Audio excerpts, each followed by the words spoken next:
Welcome to HealthCast, the heartbeat of health IT. I'm your host, Sarah Seibert. Suicide prevention is the number one clinical priority at the Department of Veterans Affairs. The agency recently announced a new challenge they call Mission Daybreak, which is part of VA's 10-year strategy to end veteran suicide through a comprehensive public health approach. The $20 million grand challenge calls on everyone: veterans, researchers, technologists, advocates, clinicians, health innovators, and service members to develop suicide prevention solutions that meet the diverse needs of veterans. Today, we're joined by Matthew Miller, VA's Executive Director of Suicide Prevention, who will dive into the complexities of veteran suicide and discuss how the agency looks to expand its prevention efforts through solutions like lethal means safety and emerging technologies like artificial intelligence and machine learning. Thank you for joining us, Dr. Miller. My pleasure. Thanks for having me. Appreciate the opportunity to talk about suicide prevention. Yeah, so to kick off this episode, I'd like to learn more about the technologies you're leveraging to support your efforts. So how is VA using emerging technologies like artificial intelligence and machine learning to streamline veteran services like your veteran crisis line? I think this is an area where there's a lot of opportunity and there's a lot of unknowns. And so what we're trying to do in the VA and in VA suicide prevention is maximize the opportunities while also being mindful of the unknowns, mitigating the risk associated with the unknowns, and spreading and disseminating lessons learned and best practices from what we do. I think one exciting opportunity we have to further our knowledge of and implementation of AI, ML related sorts of possibilities is through our Mission Daybreak grand challenge. It's a $20 million grand challenge, and it's focused on innovative applications of technologies like those that are founded upon AI or ML, specifically toward preventing veteran suicide. So looking forward to what innovators come up with in that area and are able to propose as part of Mission Daybreak. Yeah, that's definitely exciting. And I had a question set up later in the episode to discuss Mission Daybreak, but we can jump right into it now if you provided a great transition. Great. So how will this effort accelerate innovation around suicide prevention, and what's the strategy behind that? Yeah, so a lot of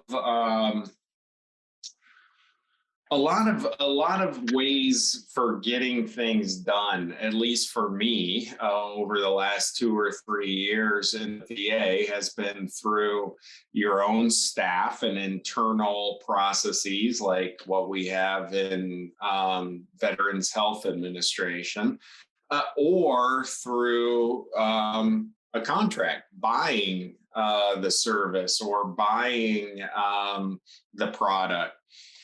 So I would have a lot of people coming to me, companies coming to me and saying, hey, we have this great idea, and what do you think about partnering together to do this? And the idea sounded great, but it's a little bit like, imagine that you are at your house and someone comes to the front door, knocks on the door and says, I have this great idea. Are you interested? Well, so what are you comparing it to? How much does the cost compare? How much does the function compare? Are there better opportunities that you're not aware of? That's the problem that we often ran into. So what Mission Daybreak does is it provides a forum. It provides a place, literally and figuratively, for all innovators to have the potential to come together and to make proposals and to follow through on the proposals by implementing in a meaningful manner to test their particular project or proposal. So what we put out there was, what do you have? What ideas do you have? And not just ideas, but then ideas converted to implementation for reducing veteran suicide at least 10% within a very short period of time, like a year. And by doing that, we had I want to say over 1,300 applications for the grand prize and the challenge. And that really allows us then to get everything kind of together, wrap our arms around it, and start taking a look at great ideas. Yeah, that's a great layout, and I'm excited to see what comes out of that mission. Me too. Yeah. So, how does this challenge align with VA's overarching national strategy for preventing veteran suicide? Suicide prevention is the top clinical priority within the VA. We're working to support all veterans, not just veterans who are in VHA care, certainly veterans who are in VHA care, but beyond those who are not in our medically clinical based care, if you will.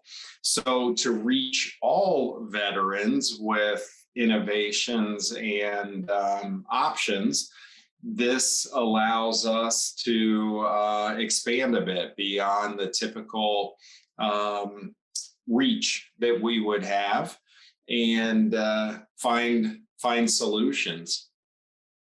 Yeah, that's great to hear. And I know as VA and industry now works through this challenge, there's some barriers that come up. So what are some of the ways VA is looking to improve firearm safety, with approximately 70% of deaths by suicide resulting from gunshots? Yeah, so death by firearm with suicide is the number one lethal mean. As you said, 70%. It's far away the leading lethal means.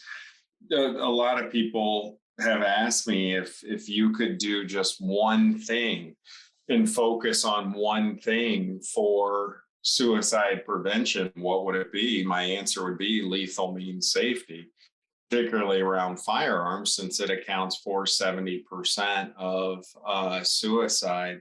So what are we doing? I mean, I'd like to think we have a multi-pronged approach to address firearm and firearm safety in the context of suicide prevention. We are engaging on one level media and using messaging campaigns that focus on safe gun storage during times of distress and crisis, using trigger gun locks to provide time and space between a veteran, the firearm, and ammunition during certain times. Our Keep It Secure campaign, it's called, that started in September of 2021. And since it's gathered over 1.1 billion impressions, over 750 million completed video views, and 12 million website visits. So venturing into that area of media and actual campaigns has been a new area for us. And the partnership with the National Shooting Sport Foundation has been critical to the success, I think, of our media campaign. We've really been focusing on this as well within our Governor's Challenge and our community-based intervention approach. We have 48 states and 5 territories currently involved, signed up, participating in our Governor's Challenge. There's 3 broad goals for every state or territory that's participating. One of the 3 goals is increase lethal means safety and safety planning specific to the state and the data within the state. So those are some areas where we're addressing lethal means safety and the issue of firearm related suicide. Yeah, that's great to hear. I was actually at DAV's, the Disabled American Veterans National Convention last week, and spoke with their legislative director, Joy Elam, about suicide prevention. And she was talking about, just reducing the stigma around guns. Like if you're having a problem, it's not necessarily we're going to take your guns away. It's we want you to have a safety plan in place. So it's great to hear that you're aligning with that as well. Yeah. And that's, even 5 years ago, that was an issue even within the VA and VA care teams and providers saying, can I ask about that? Can I go there? And following the science and the data with how important it is to go there and how safety planning and lethal means safety within safety planning saves lives. We are much more open to going there than we were just a few years ago. That's great to hear. And I look forward to seeing how some of those programs play out. And you just brought up science and data. So I know that VA will be releasing its National Veteran Suicide Prevention Annual Report in September for the past year. So moving forward, where will VA look to expand suicide prevention efforts? Using this information, are there any projects in the pipeline that we should keep an eye on? Yeah, I think to keep an eye out for our Don't Wait, Reach Out campaign during Suicide Prevention Month. It's been running here for the last year, but updated and heading into some new areas and modalities for Suicide Prevention Month. It's a collaboration with the Ad Council.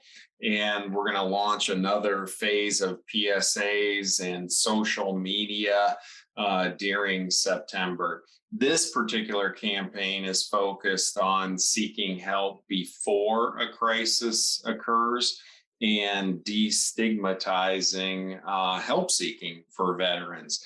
It will be in addition to our Keep It Secure campaign that I referenced earlier.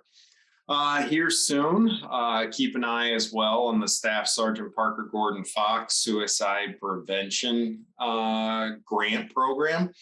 These grants will enable us to provide resources for community-based suicide prevention efforts and their service to veterans and their families.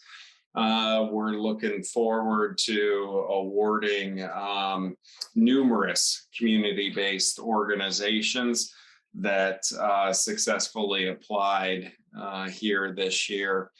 We're rolling out and continuing to implement 988 in the Veterans Crisis Line. As many probably know, 988 is the new national 3-digit crisis intervention emergency telephone number for the National Suicide Prevention Lifeline.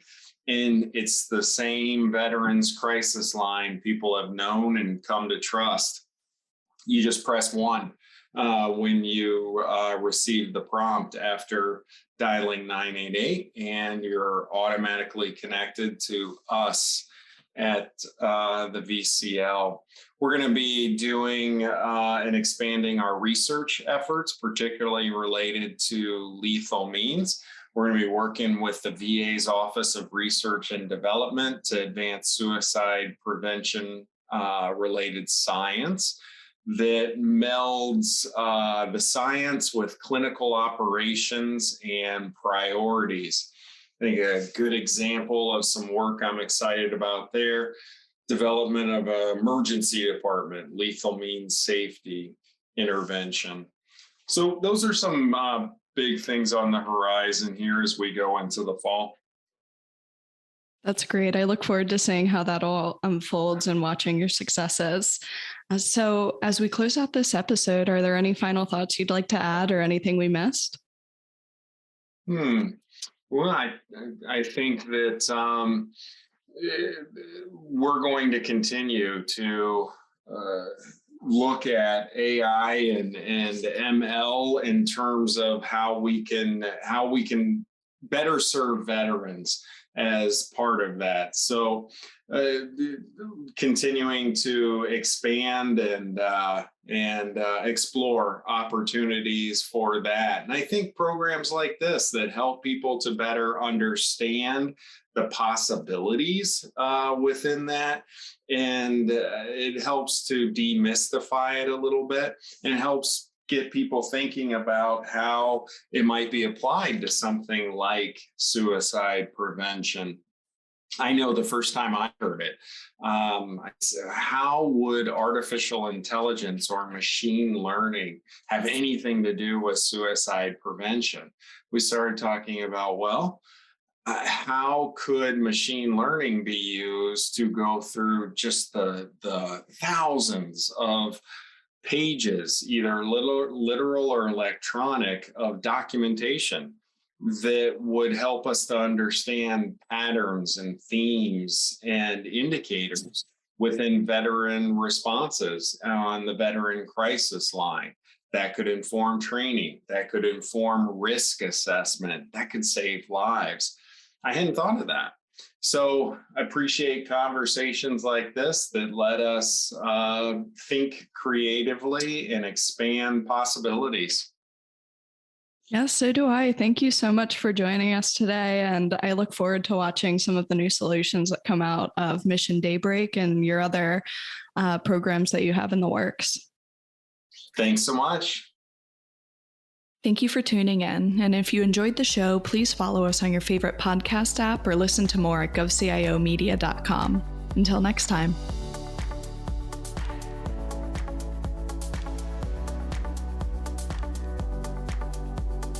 HealthCast, along with GovCast and Cybercast, is a production of GovCIO Media and Research. For more podcasts and to check out the other shows, head to govciomedia.com. Watch out for new episodes released every Tuesday and Wednesday across our shows. You can follow all of them in your favorite podcast platform, and if you like what you heard, make sure to let us know by leaving a review.